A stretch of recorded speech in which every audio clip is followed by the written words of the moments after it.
Good morning. It is Wednesday, January the 20th, 2021. It's a beautiful day in Moose Jaw, and I trust you're having a good week. Welcome to Cup of Faith, and welcome to our home. We're glad you're here, and we look forward to the day that we'll be all together in person. I want to talk for a moment on how to make the best of 2021. You might be like a few of us that we thought once 2020 was over, it was going to be smooth sailing for 2021, and it has turned out to be anything but. And it almost looks like last year was a good year compared to what we're going through this year. So let me talk to you for a moment about how to make the best of it. Now, this is going to be a little different because we're going to come in contact with people that are going through difficult times. And there are three main words to think about when we respond to people's hardships. One is sympathy. If someone passes away that we love, other people will extend their sympathy. Now, sympathy means that we understand that someone is suffering.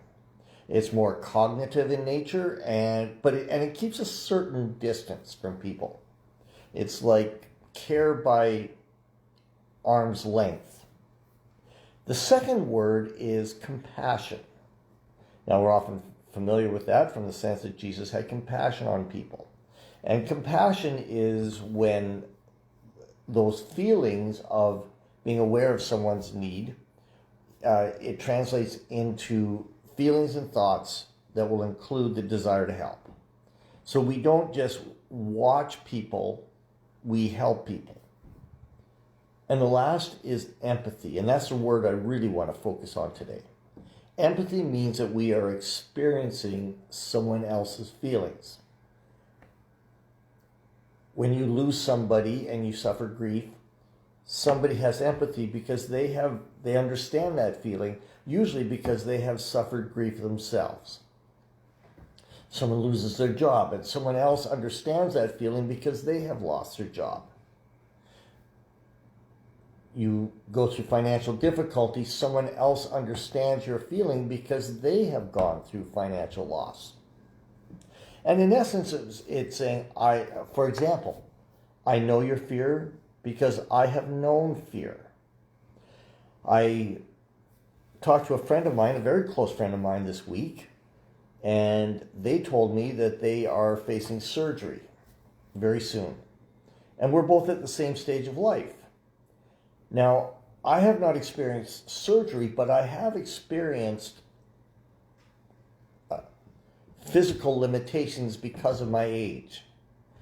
And so I can feel some of the fear and some of the sense of permanence that could be involved. My experience helps me to understand what they are feeling. So let me tell you three things about empathy if it's really going to work, if we're going to be successful at extending empathy to people who need it. First of all, it doesn't have to be exact, but it does have to be relatable. The second thing is, it has to be helpful to the other person. It's not necessarily our opportunity for personal therapy. It's not our opportunity to vent. As a matter of fact, I think the best empathy is listening versus talking.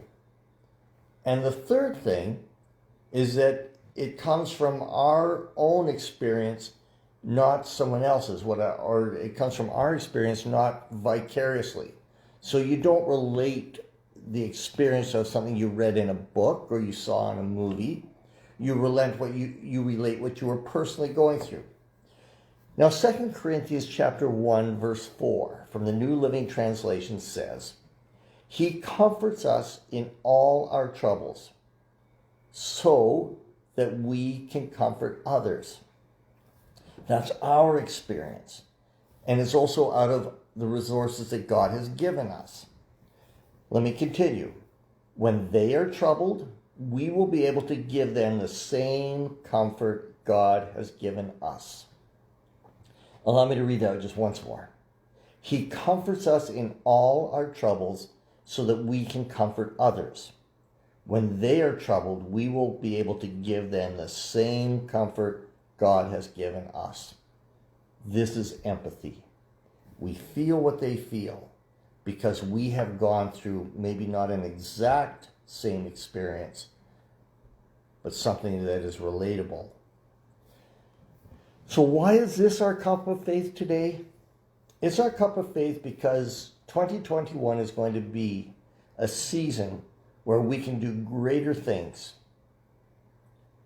Not because we are smarter or more energetic than we have been in the past or than anybody else, but we're going to be able to do greater things because we serve people, because we understand them. So today, Wednesday, enjoy the rest of your week. Cheers. Enjoy your cup of faith.